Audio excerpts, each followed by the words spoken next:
এক নম্বর, অর্থসহ বাক্য গঠন করুন। ক, খোদার খাসি।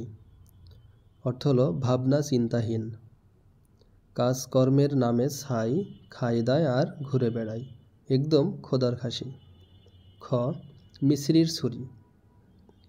আপাত মধুর কিন্তু তীক্ষ্ণ ও মর্মভেদী, কথা তো নয় যেন মিছরির ছুরি। গ, ক্ষয়ের খা। তোষামতকারী, ক্ষয়ের খা হয়ে ভাগ্য ফেরানো যায় না। ঘ, পাথরে পাঁচকিল। অর্থ সুখের সময়। ফটিকের লটারি জেতার খবর এলো, এখন ফটিকের পাথরে পাঁচকিল।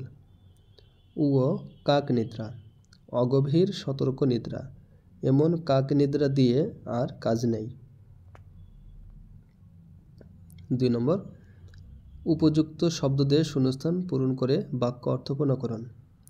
সেটা ছিল তার ড্যাশ যাত্রা, সে যে গেল আর ফিরে এলো না। উত্তর হলো অগস্ত্য যাত্রা। সেটা ছিল তার অগস্ত্য যাত্রা, সেই যে গেল আর ফিরে এলো না। খ, তোমার তো ড্যাশ বছর, দেখা যাক কাজটি কবে শেষ হয়। উত্তর হলো 18 মাসে। তোমার তো 18 মাসে বছর, দেখা যাক কাজটি কবে শেষ হয়। গ, সারাদিন ধরে ড্যাশ গুড়ি বৃষ্টি হচ্ছিল।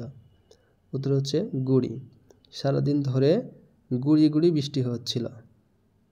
অথবা সারাদিন ধরে ইলিশে গুড়ি বৃষ্টি হচ্ছিল।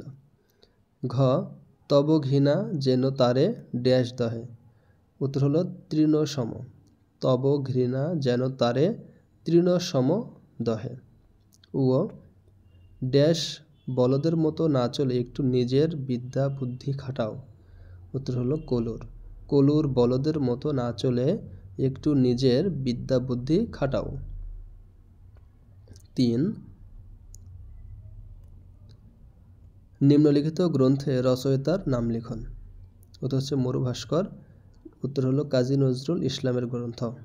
খ, মা যে জননে কান্দে, জসিমউদ্দিনের। গ, জোছনা ও জননীর গল্প, হুমায়ুন আহমেদের। ঘ, অরণ্যে নীলিমা, আহসান হাবিবের। উ, রক্তকরবী, রবীন্দ্রনাথ ঠাকুরের লেখা।